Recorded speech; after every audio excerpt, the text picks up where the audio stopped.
personas que se van aquí integrando, que nos están viendo aquí por YouTube. Y bueno, hoy día justamente queríamos hablar a propósito de la fiesta de la Asunción de la Santísima Virgen María. Queríamos hablar un poquito de los fundamentos bíblicos del dogma.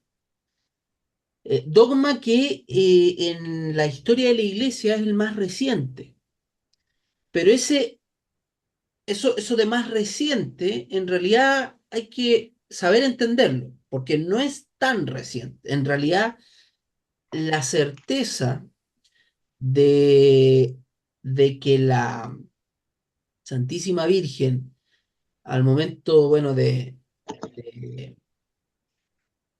bueno, hay diversas formas de relatarlo, ¿ah? En general se entiende que depende también de la iglesia. Los ortodoxos tienen otros conceptos, pero nosotros en general entendemos que cuando la Santísima Virgen María fallece, en ese momento, cuando no muere, sino que es asunta en cuerpo y alma, ¿ya?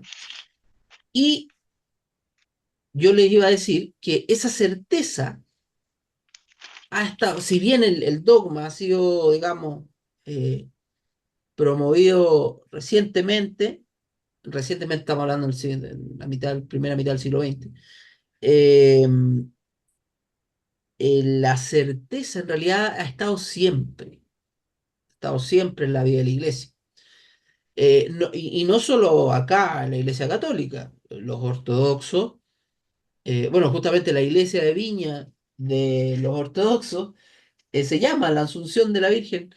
eh, y bueno, ellos también antiguamente, bueno, ellos, los ortodoxos, hablaban de la famosa dormición. ¿Ya? ¿No? Que Sí, la muerte se podía confundir con la muerte definitiva, o al menos la muerte que nos afecta a todos los que estamos sujetos al pecado original, digamos. Eh, y en el mundo católico, antiguamente se hablaba de tránsito, ¿ya? Por eso la famosa Virgen del Tránsito, porque en el fondo María transita desde nuestra realidad material, el mundo, y el cielo o la dimensión divina, ¿ya? Y ese tránsito lo haría en cuerpo y alma, y no por virtud de ella, sino por poder de Dios, y específicamente por eh, la,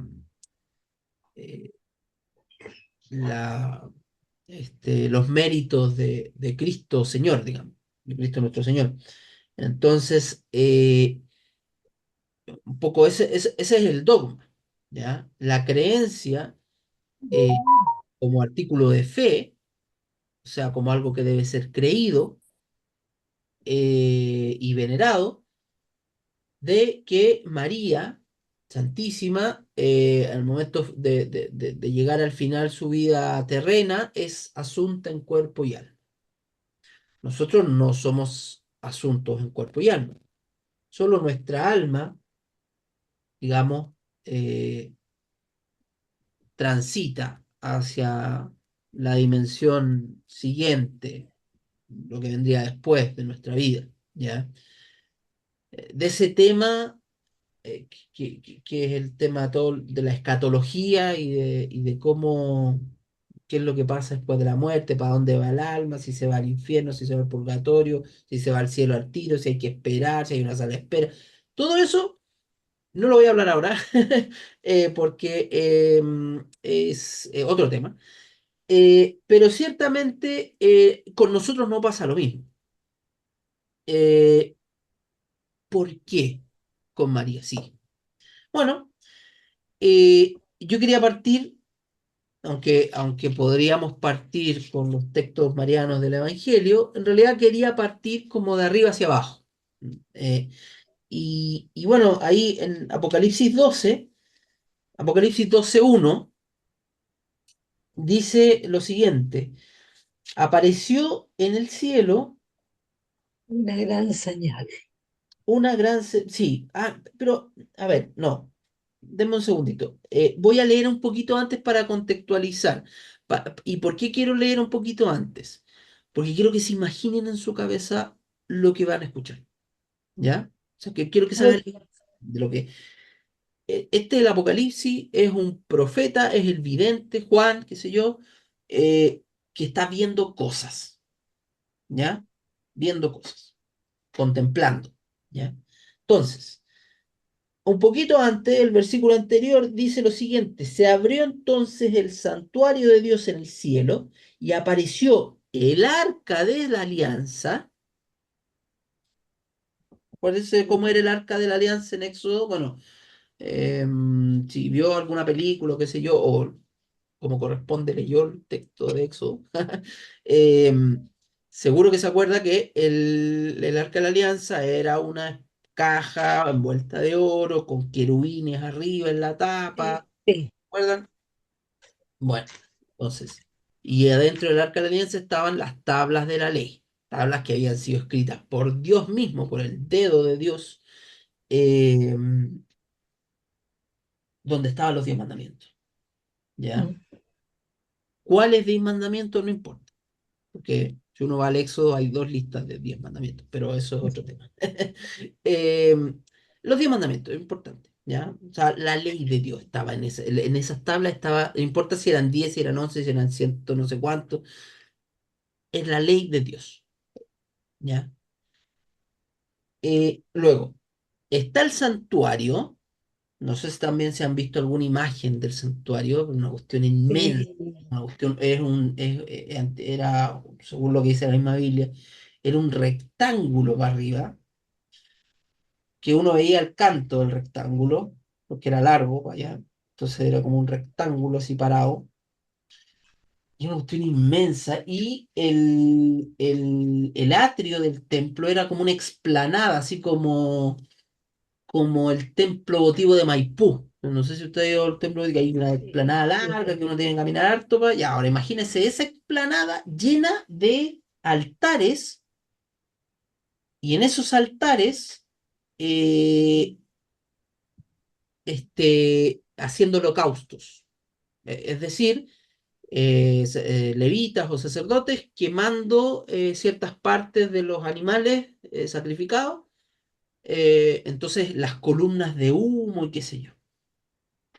¿Ya? Entonces, eso es lo que usted tiene que imaginar en su cabeza. Entonces, está el santuario de Dios en el cielo, apareció allí el arca de su alianza, dice el texto, se produjeron relámpagos, estruendos y truenos, temblor de tierra y fuerte granizada. O sea, con show, digamos, ¿ah? Con drama, con, como Hollywood. ¿Ah? Entonces, así con color, digamos. En ese contexto de el santuario, y recordemos qué significa el santuario. El santuario es la casa de Dios, es donde habita Dios, es donde, digamos, en Isaías 7 el trono de Dios también. Eh,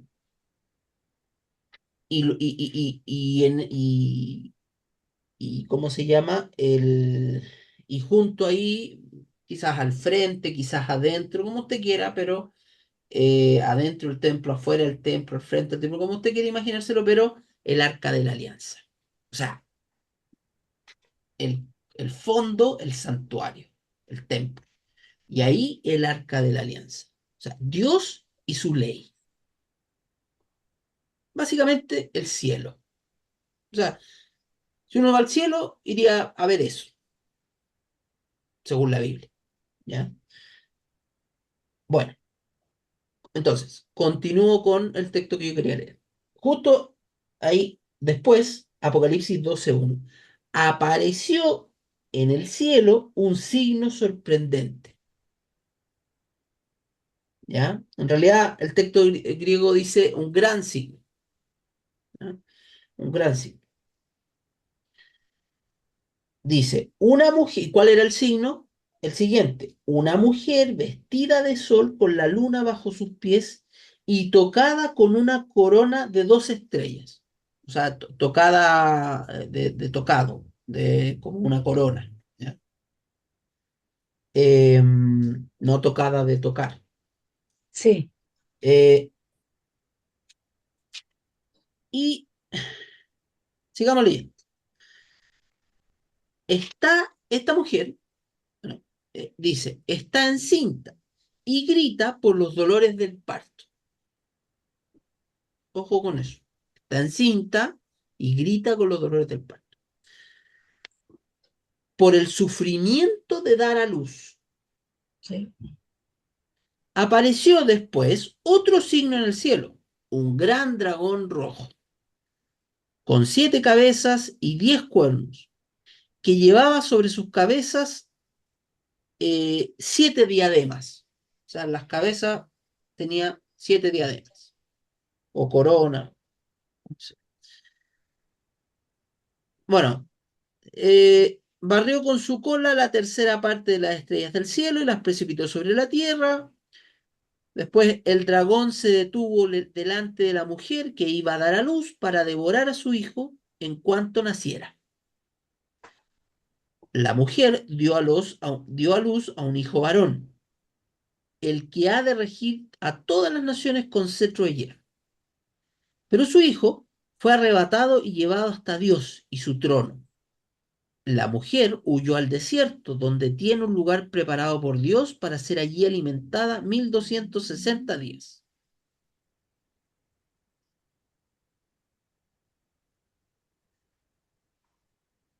Podríamos seguir leyendo, pero quedémonos primero acá.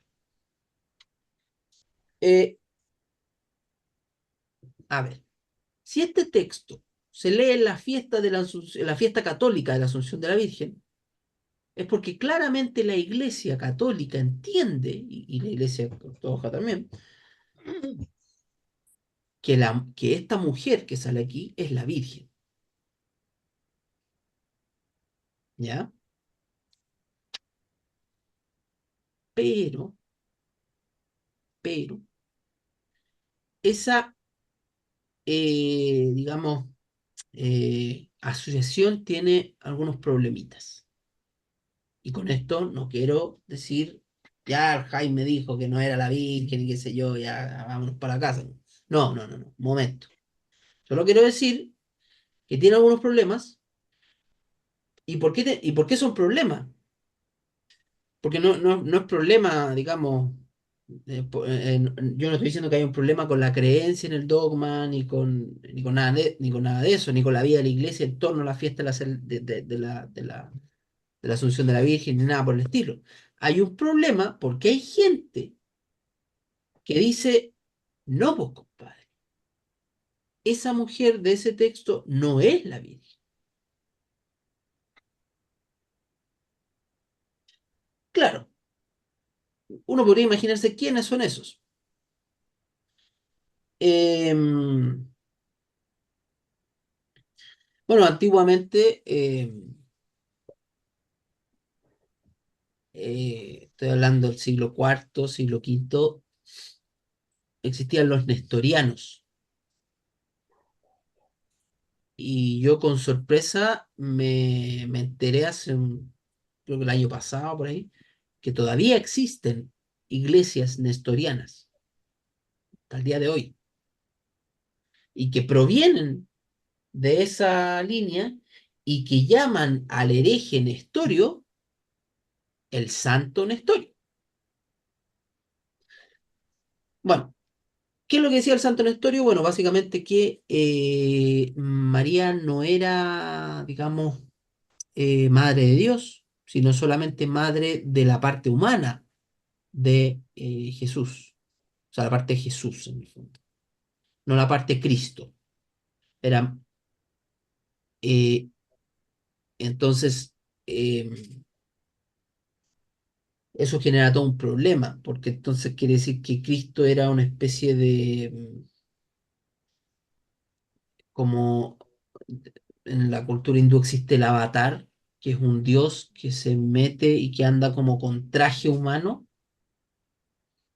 y eso después lo tomaron para la película Avatar, en que los seres humanos andaban con trajes de alienígenas.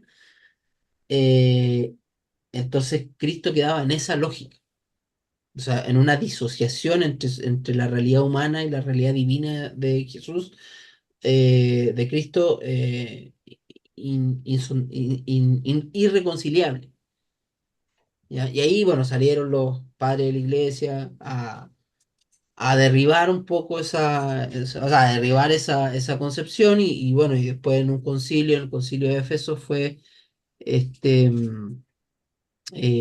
declarado herejía, digamos, y condenado lisa y llanamente en la historia. Hoy en día, a los que no les gusta la Virgen María es básicamente a nuestros hermanos porfiaditos, los evangélicos. Eh, y entonces ellos son muy buenos para decir esto. No, si ese no es María. Entonces uno le pregunta, bueno, ¿y quién es entonces? No, fácil, dicen ellos. Es el pueblo de Dios. Porque si usted lee el libro de Isaías, se va a dar cuenta que se habla constantemente de una figura que es la hija de Sión, bueno, la esposa de Dios, etcétera.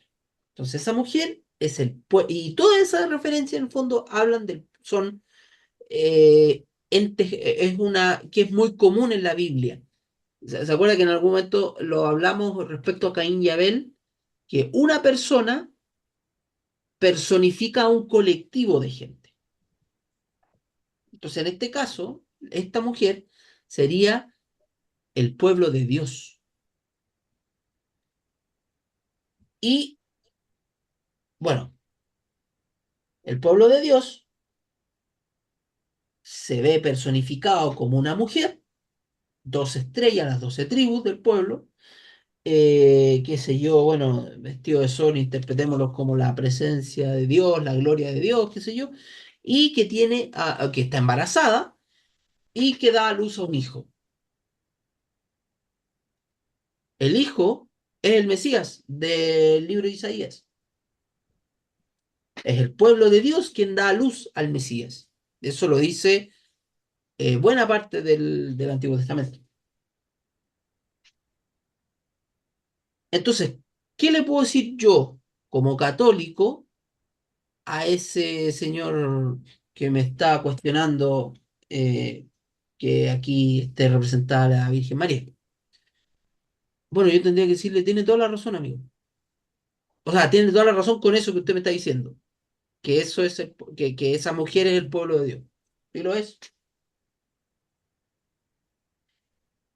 Eh, y no hay ningún problema porque la argumentativa es buena, es real, todos los argumentos que usa son verdaderos y los podríamos revisar.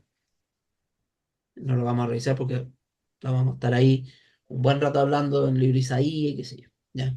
Pero créanme que es verdad. Esa mujer perfectamente podría ser el pueblo de Dios. Otro podrá decir, bueno, es la iglesia, porque el pueblo de Dios, la iglesia, el nuevo pueblo de Dios. ¿Sí? También puede ser la iglesia, puede ser la iglesia. Eh, pero yo le podría responder como católico, bueno, y aquí dice que el hijo, la mujer dio a luz a un hijo varón que ha de regir a todas las naciones con cetro de hierro. Pero su hijo fue arrebatado y llevado a Dios, hasta Dios y su trono. Pregunta, ¿quién es ese hijo? Según lo que ustedes podrían imaginarse.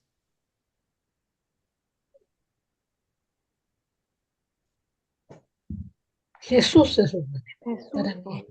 Jesús, ¿quién más? ¿Cierto que podría ser Jesús? Pero ahí no dice Sí. que es Jesús. No, no lo dice. Dice que es el hijo de la mujer. Dice que es el hijo de la mujer. Mm. Y de hecho, más adelante se habla, qué sé yo, ya, bueno. un hijo varón que ha de regir a todas las naciones con cetro de hierro. Eso podría ser un rey malo también. No necesariamente tiene que ser Jesús. Mm. Acuérdense, y es uno de los problemas del Apocalipsis, que el Apocalipsis es un texto altamente simbólico. Todo en el Apocalipsis es simbólico. Entonces es muy difícil decir quién es quién en el Apocalipsis. Mm. Muy difícil. No es tan sencillo.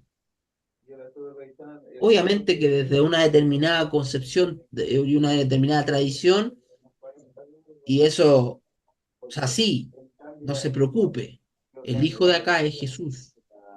Y la mujer de acá es María, no se preocupen eso. ¿Ah?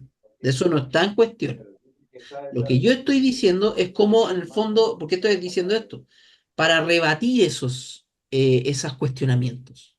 Porque el primer argumento que nos lanzan los que son enemigos de considerar aquí, encontrar aquí a María, la Virgen, es correcto. Y uno queda así como chuta. Y si uno le pelea, queda como ignorante de la Biblia, porque es correcto el argumento es evangélico. O sea, no es un argumento evangélico, es en el fondo el argumento escriturístico, Mm. pero no es lo único. Y por eso estamos haciendo este ejercicio. Entonces, tampoco es tan claro quién es el Hijo. ¿Y por qué es tan claro? Porque si yo sigo más adelante, por ejemplo, la siguiente vez que se habla de Cristo va a ser en el versículo 10. Entonces oí una voz potente que decía, ahora ha llegado la salvación, el poder, el reinado de nuestro Dios y la potestad de su Cristo, porque ha sido arrojado el acusador y qué sé yo. Ha llegado su Cristo. ¿Dice ahí que el Cristo es igual al Hijo anterior? No. Si uno lee con calma el texto, se va a encontrar con que no. Mm. Y más encima, un poquito más adelante, va a hablar del Cordero. Ellos lo vencieron gracias a la sangre del Cordero, chuta. El Cordero es Cristo, el Cordero es el Hijo es Cristo, el Hijo es el Cordero. Son todos iguales, son todos distintos. Es uno solo, son tres, son dos. ¿Quién es quién? No es tan sencillo,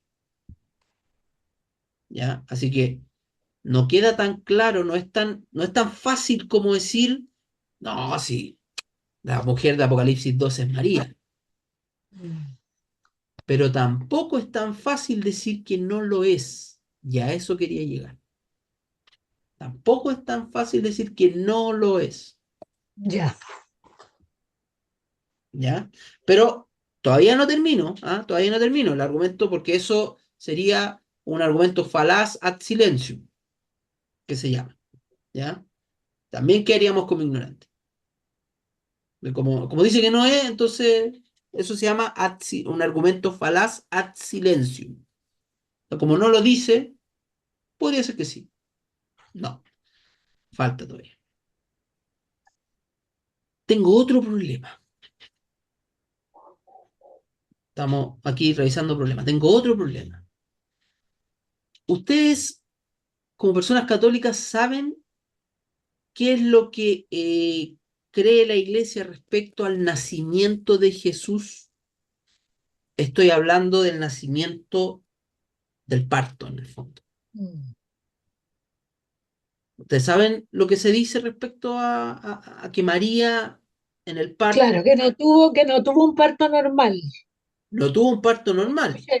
Claro, que no ella no, que Jesús no nació como nacemos, hemos nacido todos, sino que lo que a mí me explicaron una vez un catequista, no un sacerdote, me dijo que así como María, como Jesús había entrado por gracia del Espíritu Santo al vientre de María, también por gracia del Espíritu Santo salió.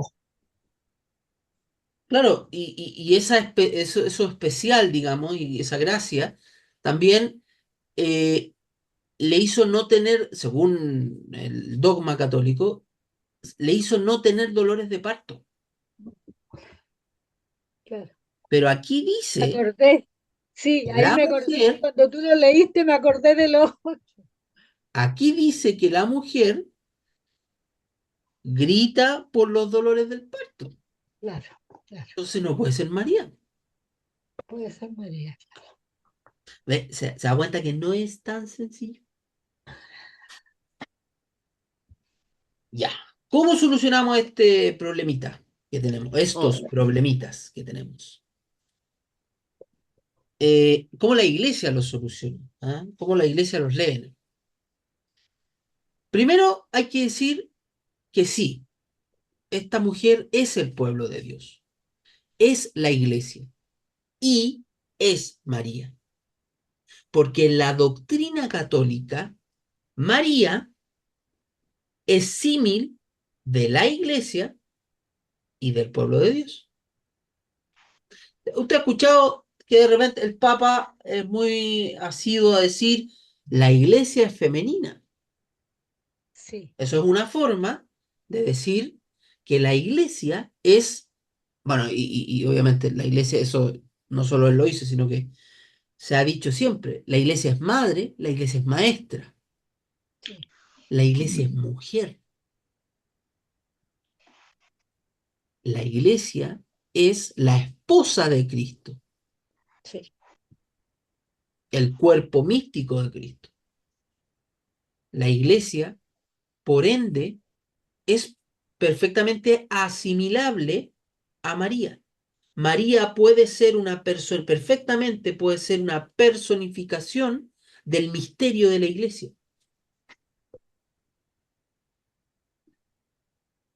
O sea, en resumen, que venga otro y me diga, no, si esa mujer no es María, es el pueblo de Dios, no es un contraargumento, porque nosotros creemos que el pueblo de Dios es identificable con María.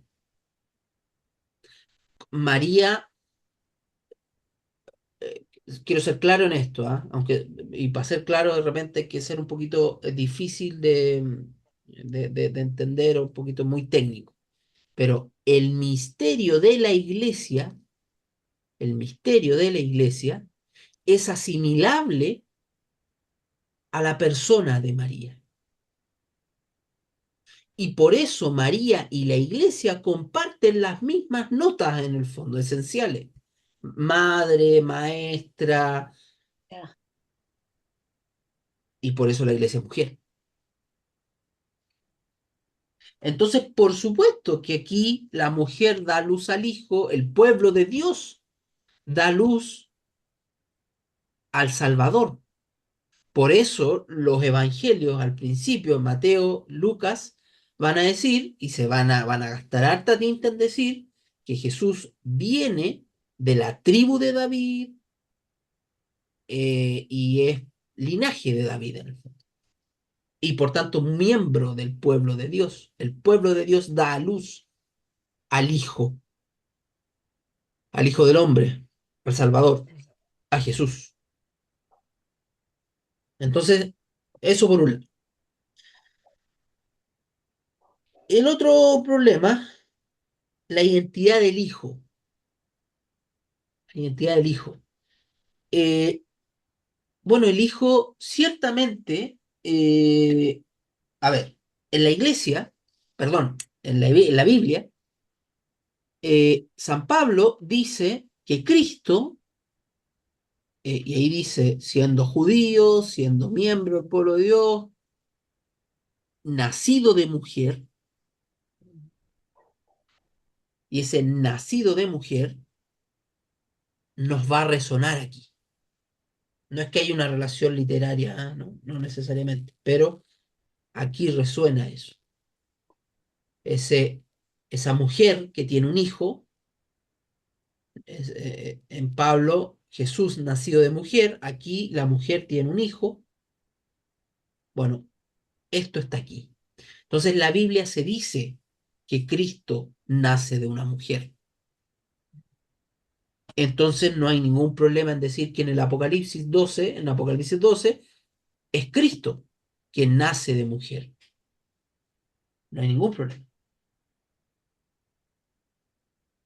Porque claro, la cosa es quién es este hijo el que es hijo. llevado, la pista más cercana que nos da el texto es Llevado ante Dios. el llevado ante Dios. Ahora, si yo hago el salto o intrabíblico o de intertextualidad, si alguien por ahí tiene la Biblia de Jerusalén, se va a dar cuenta que eh, hay hartas al ladito, hay referencias cruzadas que se llaman. Hay al ladito del texto donde dice la mujer dio a luz a un hijo varón, hay varias referencias cruzadas. Y ahí está Isaías 66:7, Salmo 2:9, bueno, una parte del Apocalipsis, o sea, dos partes del Apocalipsis. Eh, entonces, y si se fijan, hay algunas letras que están en cursiva. ¿Se fijan que están como en cursiva algunas letras? Ya, eso Sí, significa que ahí está citando literal o más o menos literal el texto del Antiguo Testamento. ya. Eso significa porque no todas las letras están en cursiva, Sí, no, algunas no. algunas nomás. Bueno, esas que están en cursiva son citas más o menos literales o literales del Antiguo Testamento. Entonces, claramente este lenguaje con el que se habla de este hijo es bíblico.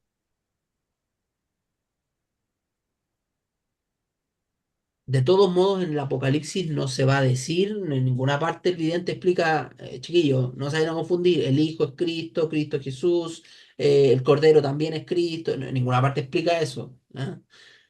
Eh, pero, en el fondo, si uno va leyendo con calma, se va dando cuenta y en el fondo, finalmente, se puede hacer la asociación perfectamente de este Hijo con Jesucristo. Mm. Y también se podría hacer con el Cordero, ¿ah? Claro que ahí hay que dar más vueltas, pero y no vamos a avanzar un poco en eso porque la figura del Cordero eh, es más, es más propia del Apocalipsis y de la teología joánica y no en el Antiguo Testamento es muy difícil encontrar referencias a un Cordero, ¿ya? A una figura del Cordero, prácticamente no existe, ¿ya? Es más, entonces por eso ahí es más difícil hablar del Cordero. Pero si uno hace una exploratoria en el fondo en la teología joánica de quién es el Cordero y en el libro del Apocalipsis de quién es el Cordero, es básicamente Cristo. ¿Ya? Es una figura que hace referencia al Antiguo Testamento, pero de otra forma, porque la figura del Cordero va a ser bueno, se dice que hay como que serían dos fuentes esta costumbre del chivo expiatorio de Levítico y el cordero de la Pascua del Éxodo, el cordero que es sacrificado en la Pascua del Éxodo. Son eh, como dos, porque el cordero de la Pascua del Éxodo Sí, no se dice que sea que sea sacrificado por los pecados del pueblo, pero sí el chivo expiatorio sí es sacrificado por los pecados del pueblo. Pero el chivo es un chivo, no es un cordero, el chivo de sí. Levítico. Mm. El cordero es cordero en el Éxodo. Entonces, por eso son dos fuentes, ¿ya? Pero bueno, eso entre paréntesis, como paréntesis, ¿ya? Este, bueno, queda finalmente decir eh, qué serían estos dolores de parto. Y bueno, los dolores de parto, en realidad, la iglesia siempre los leyó no como los dolores de parto natural, los padres de la iglesia me refiero, ¿ah? Como Ya, los del parto, sino como los dolores de parto del pueblo. Acuérdense que en el Evangelio Jesús varias veces dice que en Mateo, qué sé yo, se habla de que la venida del Hijo del Hombre en gloria va a ser precedida por dolores de parto, qué sé yo, signos cósmicos, dolores de parto entre comillas, que refieren a pues, catástrofes, signos cósmicos y qué sé yo. ¿ya? Y en el fondo los dolores de parto son la vida del pueblo, sufriente, caminante. Todos eh, podemos dar cuenta de esos dolores. Los vivimos en nuestra carne, en nuestro espíritu, todos los días, las noches, sin dormir, qué sé yo. Estamos en esos dolores de parto. Pero decir eso tampoco es tan suficiente, porque hay que explicar todavía el hecho de, bueno, María no tuvo, según ustedes mismos, yo el abogado del diablo, el evangélico infiel, les digo, oiga, pero ustedes mismos dicen que María no tuvo, inventan, para ser más malicioso, inventan que María no tuvo dolores de parto. Y aquí dice que la mujer tuvo dolores de parto, ¿cómo es la cosa? Entonces no es María. Bueno, los padres de la iglesia. eh, Bueno, primero asocia los dolores de parto al pueblo, a los dolores del pueblo peregrinante, de la iglesia en el fondo. Y en María, en la figura de María, esos dolores de parto no son los del parto, son los del parto con mayúscula, podríamos decirle. Y ese parto con mayúscula sería la cruz. Ya. María al pie de la cruz, ese fue el parto. Porque ahí, en la cruz, cuando muere su hijo, nace la salvación del pueblo. Acuérdense que, ¿qué significa el nombre de Jesús? Ahí en Lucas, justamente, el ángel Gabriel le dice, y se llamará Jesús, porque él salvará a su pueblo. Yeshua significa salvación en hebreo. Eh, bueno, Jesús nos salva al pueblo cuando nace. Ahí empieza. Jesús salva al pueblo cuando muere. Ahí. Y esos son los dolores de parto. Y esa es eh, esta profecía de, bueno, no me acuerdo cómo se llamaba el Lucas, de la espada que le atravesará el corazón a María, que no me acuerdo cómo se llamaba el sacerdote. Simeón. Perdón, Simeón, que ya estoy Simeón, medio cansadito. Eh, Simeón. Simeón, muy bien, gracias, Angelita. Simeón, la profecía de Simeón. eh,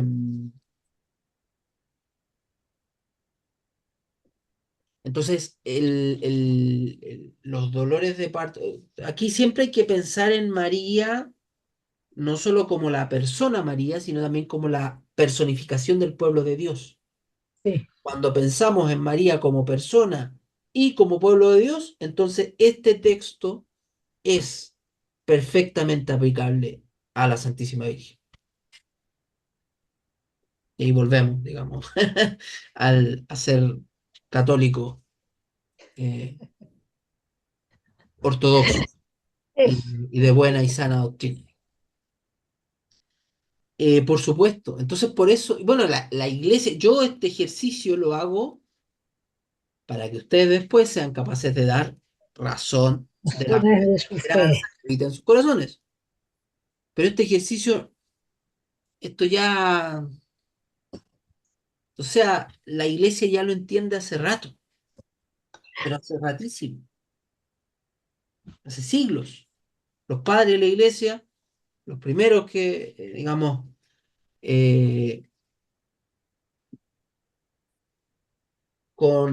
bueno, sistematizaron la fe, le dieron una coherencia eh, y en el fondo se dedicaron a encontrar la escritura y explicarnos en el fondo la doctrina, la fe y la tradición y lo que recibimos de los apóstoles, ellos se dedicaron a explicarlo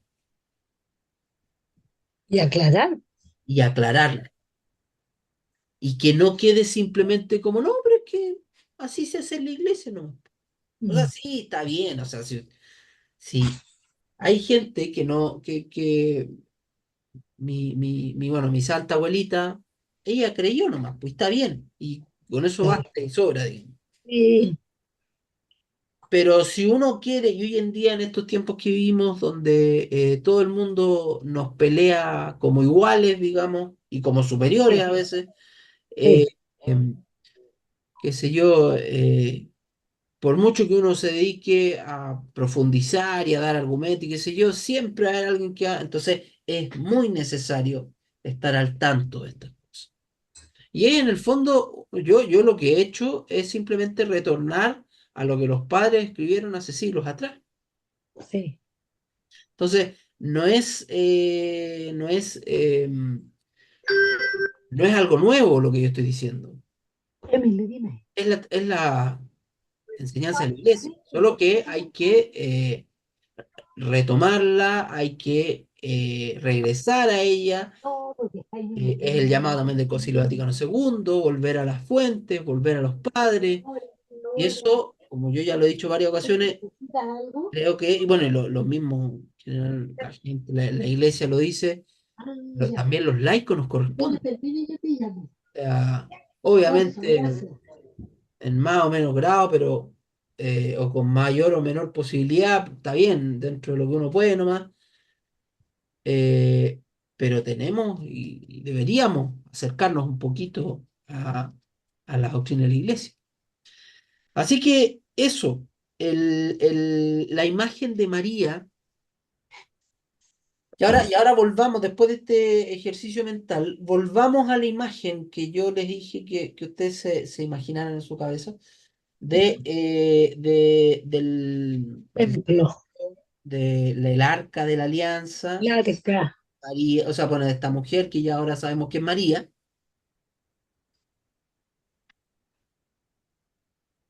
¿Quién llevó en su seno a Cristo? María. María. ¿Quién llevó en su seno o en su interior la ley de Dios o las tablas de la ley de Dios? El arca. El arca de la alianza. El arca de la alianza. Padres de antiguo ya se dieron cuenta que entre María y el arca de la alianza había bueno, Relación. una relación. La palabra dice, eh, bueno, el mismo Cristo dice que la ley nunca va a pasar. Sí. Puede pasar el universo entero y la ley nunca va a pasar. Por ende, el arca de la alianza era prefiguración, era tipología de María. Cristo es, como lo va a explicar el buen San Atanasio, el logos de Dios, es la sabiduría de Dios, es la segunda persona de la Trinidad. Y el logos de Dios está, en algún momento, durante el año pasado, algunos de ustedes no estaban, pero yo les explicaba que en la doctrina cristiana, la doctrina trinitaria, Dios es un ser unitario, sin división en sí, no hay partes en Dios, es todo un ser, pero es un ser que es capaz, que es pura inteligencia, o sea, en el fondo es una mente, entre comillas, y es una mente que se piensa, pero no puede, o sea, en realidad, él, Dios, siempre va a pensar lo más perfecto, lo más absoluto que pueda pensar. Y eso es Dios mismo. Si Dios pensara o se proyectara en su mente a otra cosa, no podría ser Dios, porque esa otra cosa le sería necesaria a Dios. Del mismo modo que cuando yo veo una taza y pienso en la taza, la taza, yo necesito la taza para pensar en la taza. Sin taza no puedo pensar en una taza. Si Dios piensa en algo, en este actuar que es en realidad, yo no quiero que piensen como pensar como nosotros pensamos, así como, voy a pensar en mi mujer que es tan hermosa, voy a pensar en ella. O como, no estoy hablando de esa lógica, estoy hablando en el fondo de la contemplación intelectual o en el fondo el espíritu divino que se... Bueno, estas cosas son súper difíciles de explicar, pero el espíritu divino que se eh, realiza a sí mismo, o sea, que está existiendo, que está existiendo, que está en el fondo actuando, siendo, pero está actuando y siendo sin, en la absoluta perfección y en la absoluta, en la suma verdad, en la suma bondad, en el sumo bien, bueno, en la suma belleza, en la suma santidad, en el fondo, ¿ya? Entonces, ese Dios, al momento de eh, efectuar su acto intelectivo de saber algo, no puede sino saberse a sí mismo. Ese saberse a sí mismo genera en Dios una imagen de Dios. Dios pensante, Dios sabiendo y Dios sabido. El, el, Cuando usted piensa en una taza, usted genera una imagen mental de la taza en su cabeza, o la imagen que yo le dije que se imaginara. Pero como Dios es Dios, está pensándose a sí mismo y ese acto intelectivo es sumo y absoluto, no puede ser otra cosa que no sea el Dios mismo, porque si no, Dios necesitaría otra cosa y no sería Dios. Luego, genera una imagen de sí mismo. Esa imagen de sí mismo que Dios genera en su acto divino de ser Dios es la segunda persona de la Trinidad. Y esa segunda persona de la Trinidad va a entablar, bueno, entre ese Dios y esa imagen, bueno, como este Dios, estamos hablando de Dios, la taza que yo me imagino en mi cabeza no es real más que en mi cabeza, Sí, pero en Dios esa imagen es tan real como Dios, pero a la vez no deja Dios de ser uno, porque está haciendo esa imagen y esa imagen que uno contempla en su cabeza, la imagen de la taza, o Dios contemplándose a sí mismo en su intelecto absoluto, eh, eh, es una misma cosa. Dios pensando, siendo Dios. mm, Yo no creo una taza en mi cabeza, Dios crea una imagen real de sí mismo, pero esa imagen real no deja de ser parte de ese mismo Dios y por ende nosotros no creemos en dos dioses o en tres si le sumamos el Espíritu Santo, sino que creemos en un solo Dios. Esta explicación que yo le estoy dando también, los padres de la iglesia, los padres Capadocios primero, bueno, San Atanasio, el padre Capadocio, y después San Agustín, Santo Tomás, ¿ya? Básicamente eso. Eh, Santo Tomás de Aquino, la Edad Media, siglo XII. Bueno, ¿por qué le estoy explicando eso? Porque para que me entiendan un poco por qué yo les digo que el arca de la alianza contiene la ley de Dios. ¿Qué tiene que ver la ley de Dios con Cristo, con la segunda persona de la Trinidad? Justamente que la segunda persona de la Trinidad, ese Dios que se contempla a sí mismo, se va a constituir como sabiduría de Dios, como logos de Dios. Y ese logos de Dios, la palabra de Dios, va a ser una palabra normativa, no solo, bueno, creativa, que crea, y normativa, que le da orden al universo, que crea el universo y crea un universo ordenado, como ya lo vimos en el Génesis, ¿se acuerda? sí, Luego, esa palabra se hace ley, esa sabiduría de Dios se hace ley. Por ende, es asociable perfectamente. Los padres de la iglesia, muy inteligentes ellos, se dieron cuenta inmediatamente que el arca de la alianza era María. María era el arca de la alianza, la nueva arca de la nueva alianza. Por eso yo les leí el texto anterior, porque en la misa solo se lee 12:1, pero no se lee Mm. lo anterior.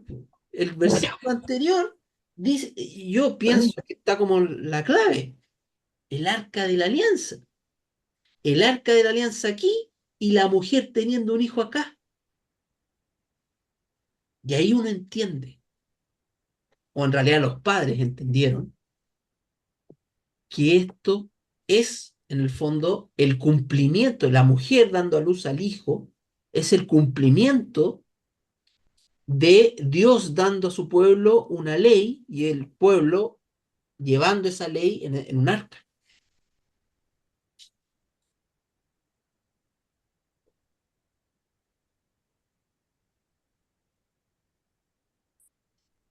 Eh, bueno, eh, hay hartas imágenes de esto, bueno, en la piedad popular y en la piedad católica hay hartas imágenes, hay hartas representaciones. ¿Ah? La Virgen de Guadalupe es una representación de Y, texto. uf, Y ahí se nota al tiro los rayos de sol, la luna abajo, qué sé yo. Em,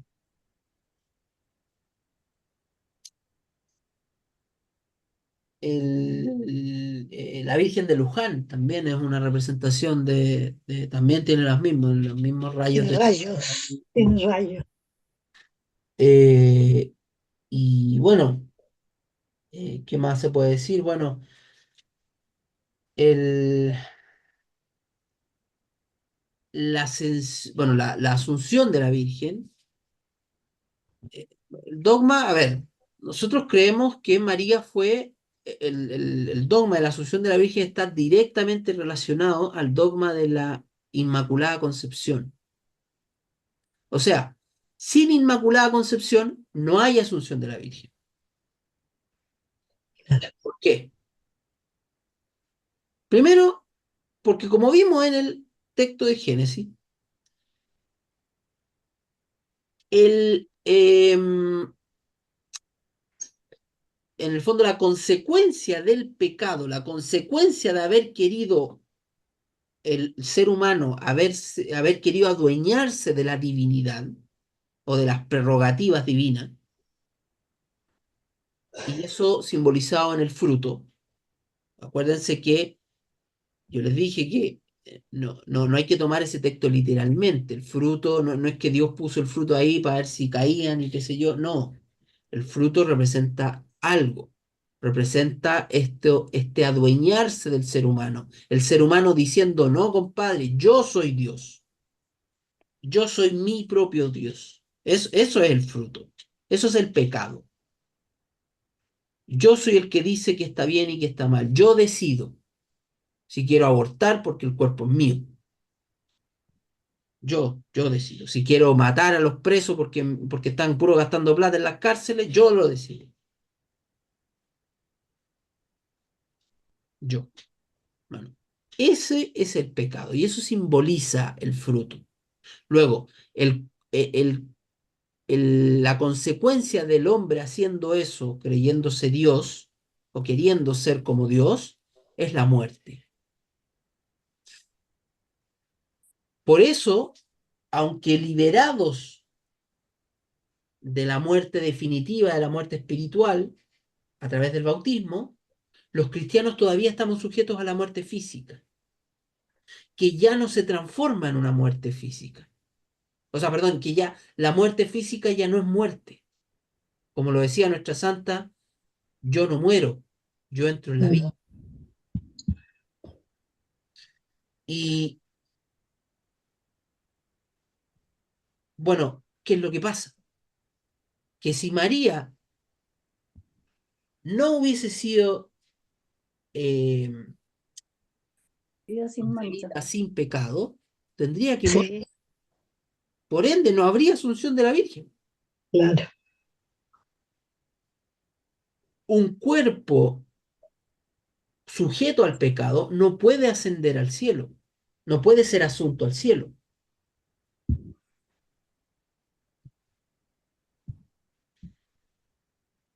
Luego es necesario entonces. Ahora, alguien preguntará, y bueno, ¿y por qué es necesario que María nazca sin pecado concebida? O sea, que haya sido, perdón, concebida sin pecado. Bueno, como lo dice la misma iglesia y lo repetimos, qué sé yo, siempre por los méritos de nuestro Señor Jesucristo. Esa es la respuesta. O sea, María tuvo que nacer, bueno, para contener a la segunda persona de la Trinidad,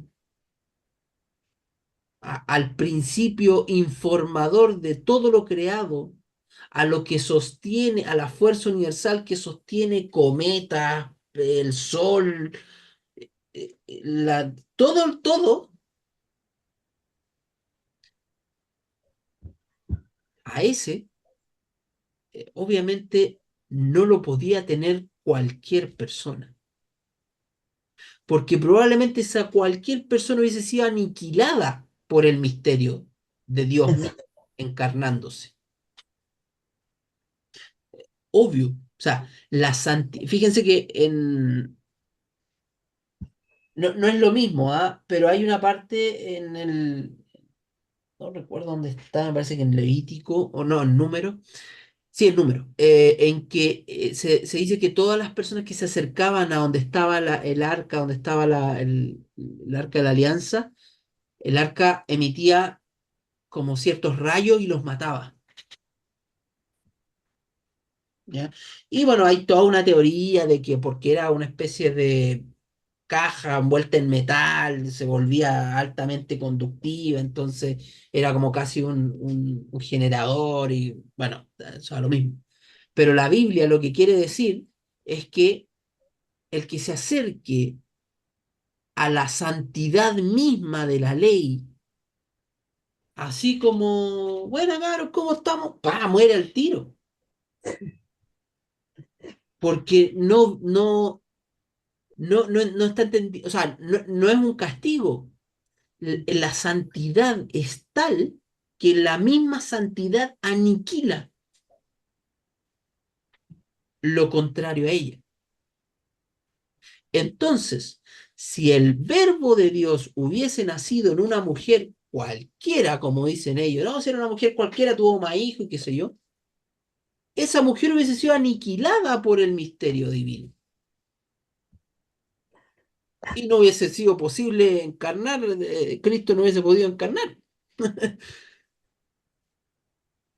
Entonces, por eso es necesario el... bueno, esto que yo le estoy diciendo no está en la Biblia, ¿ah?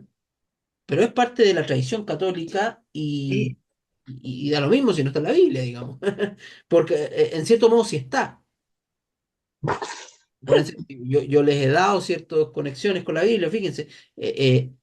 La santidad misma de Dios que aniquila, destruye a lo que es contrario a ella. Entonces, ¿cómo el verbo de Dios, yo creo que ya un ángel es suficiente? Pero aquí estamos hablando del verbo de Dios, o sea, Dios mismo dentro de una persona.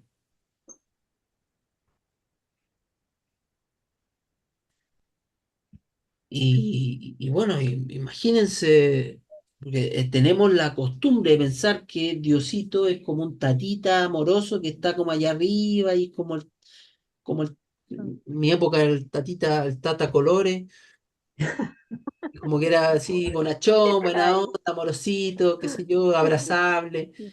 Eh, sí, uno puede imaginarse a Dios así, y Dios seguro que le da risa y ya así, como queráis, digamos. Pero Dios es eh, la esencia de Dios es absolutamente, infinitamente inabarcable. y por tanto su presencia aniquila. Por eso es que Dios no se mostró nunca, no lo mostró nunca su rostro a Moisés. Eso sale también en el libro de los Números. Sí. Que yo les conté que hay un episodio en que Moisés le pide ver su rostro y Dios le dice, no, porque si tú ves mi rostro, mueres. Entonces, pero te voy a mostrar mi espalda para que veas que te quiero. Eh, y dice que vio sí, una silueta pasar, o vio como la espalda. La sombrita. Eh, claro, pero fíjense que en el principio, en el jardín del Edén, ahí no pasaba eso. No, pues, Ahí estábamos con Dios. Adán y Eva claro, estaban con Dios vamos, ahí. fíjate bien ahí, pues. Y conversaban y, oye, ¿qué hacía ahí escondido? ¿Qué sé yo? Porque la santidad no aniquila, la santidad de Dios no aniquila, porque no había pecado. Entonces, por eso es necesario. Y entonces el dogma de la Asunción es una consecuencia necesaria, si lo vemos desde la perspectiva como lógica, y si creemos que María realmente nació sin pecado para poder albergar al Verbo de Dios en su seno, entonces es lógico que se vaya al cielo. Y esto lo dice el Papa en Laudato Si. A ver si puedo. Espérenme un segundito. Con esto termino, porque ya estamos tarde. Que me acabo de acordar de.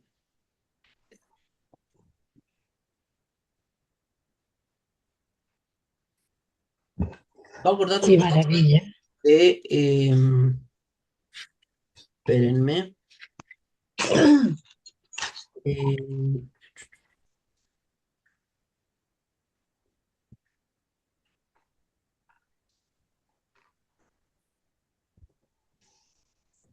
Miren, fíjense. Esto en Laudato Si, Ya, Santo Padre. En el número 241 dice lo siguiente. María, la madre que cuidó a Jesús, ahora cuida con afecto y dolor materno este mundo herido.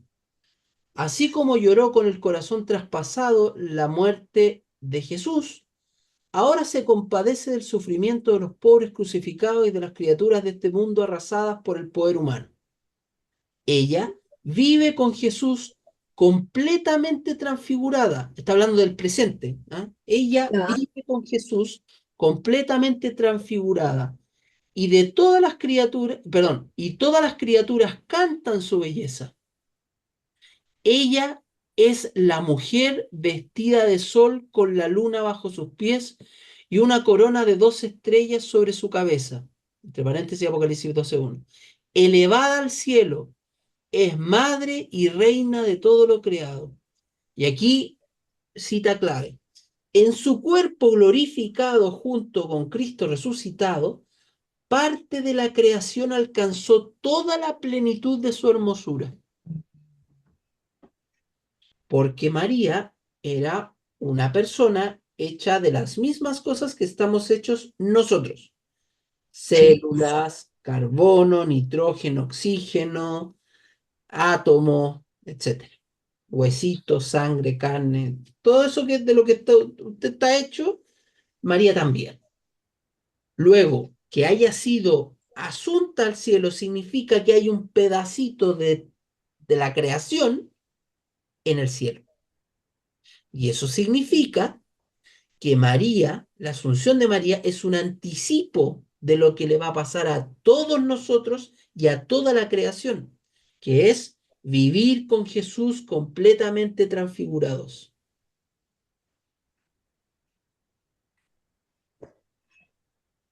Qué maravilla más grande. Y termino el texto, dice, ella no solo guarda en su corazón toda la vida de Jesús que conservaba cuidadosamente, sino que también comprende ahora el sentido de todas las cosas. Por eso podemos pedirle que nos ayude a mirar este mundo con ojos más sabios. Acuérdense que este texto el Papa lo escribe con respecto a la creación. Mm. Sí, El cuidado del Y planeta. va a decir que en María hay un pedacito de la creación que ya llegó a la meta, entre comillas. Y fíjense en este texto, y ahora, oye, yo podría estar sacando textos toda la noche, pero con esto Qué termino, ahora apasionante. lo prometo. Dale nomás, Jaime, está Eh, hermoso. Qué este, lindo, ¿ah? Qué hermoso esto. Muy lindo, muy lindo. espérense, aquí está. Romanos 8:20. No, perdón, Romanos 8:19. Incluso la creación espera ansiosa y desea vivamente el momento en que se revele nuestra condición de hijos de Dios. La creación, en efecto, fue sometida a la caducidad, no espontáneamente, sino por voluntad de aquel que la sometió. Pero latía en ella la esperanza, verse liberada de la esclavitud de la corrupción para participar en la gloriosa libertad de los hijos de Dios. Pues sabemos que la creación entera viene gimiendo hasta el presente y sufriendo dolores de parto. Pero no solo ella, también nosotros mismos, que poseemos las primicias del Espíritu, gemimos en nuestro interior, anhelando la liberación de nuestro cuerpo, porque nuestra salvación está relacionada con la esperanza. En efecto, si esperamos algo que se ve, eso no es esperanza, pues ¿cómo es posible esperar una cosa que se ve? Pero si esperamos lo que no vemos, hemos de aguardar con paciencia. Y bueno, eso. Se da cuenta que aquí no se trata solo de que María se fue al cielo, Mm. sino que hay todo, en el fondo, que María se haya ido al cielo en cuerpo y alma, significa que nosotros tenemos esperanza. Mm. Así es, qué Eh, maravilla. y tenemos, pero claro, alguien puede decir, pero viejo, recién dijiste que María nació sin pecado. O sea, ella la tuvo gratis en el fondo. O sea, gratis entre comillas, porque ella tuvo que aceptar. Sufrió harto. Pero, pero en realidad no hay que poner los ojos en eso, sino que hay que, en el fondo, claro, ella la tuvo gratis porque ella es la muestra gratis, entre comillas, Mm. para que nosotros veamos que es posible que este mundo sometido a la caducidad, nuestros cuerpos adoloridos, nuestras almas adoloridas, tienen esperanza. Y entonces, agarrando a María y subiéndola, digamos, nos muestra, ¿ven? Claro, María es distinta a nosotros, sí, pero en cierto modo no, porque está hecha de las Mm. mismas cosas que estamos hechos nosotros. Tiene Mm. la misma espalda dolorida mía, los mismos, y probablemente tuvo las mismas enfermedades que nosotros, o la pobre rodilla de la Anita, qué sé yo, no sé. Eh, Todo eso, en el fondo, bueno, son los dolores de parto. Y si se fijan, entonces esa mujer de Apocalipsis 12 no solo es María, no solo es el pueblo de Dios, sino que también somos nosotros, porque somos parte del pueblo de Dios y también gemimos con dolores de parto y en algún momento vamos a ser, en el fondo, transfigurados y vestidos de sol. Bueno, no vamos a dar a luz al hijo, digamos, pero en cierto modo lo hacemos, porque es el pueblo de Dios quien da luz al Hijo de Dios, Mm. en la pertenencia a la iglesia. Así que eso con Qué respecto bonito. al Qué bonito. misterio de la Asunción, ¿ya? Y bueno, ahí hay hartas otras cosas que se podrían decir. Yo creo que esa cita del Papa Francisco El laudato. Sí. no se le ha explotado todavía. Yo Claro, creo que da para claro. mucho. Yo creo que da para Sí, harto. Y sí, es muy... un día ahí les voy a escribir algo y se los voy a mandar y lo voy a decir. Bueno, Ya, seguro que me van a decir, me van a llamar ahí de Roma y me van a decir, no, compadre, no, eso no va, digamos. explique esto. Eso no va, digamos. Pero bueno, por mientras, seguro que se los mando a ustedes primero. Ay, qué Pero bueno. no, da para mucho, da para mucho. Sí, Sí, Ya sí, ahora quiero, está escríbelo como quiero mandarle más, saludos. nomás. como elocuente, no está Ya. Ah, tan qué claro, bueno. pero como que dice cosas y Ya. le gusta, Quiere expresarse. es bien bueno para hacer así como cosas chistosas, digamos, No tonterías. te creo, qué amor. Sí, no, Sí, es medio payasito, así que parece Sí, que ah. sí, no, ya, sí, bueno para resolverla, así que bueno, en fin. Nos vemos, ya. Ya, cuídense. Nos cariñito. vemos, muchas Ya, muchas gracias. Chao, Hasta gracias. chao, luego. chao. Bendiciones Saludos a todos. para Gracias. todos.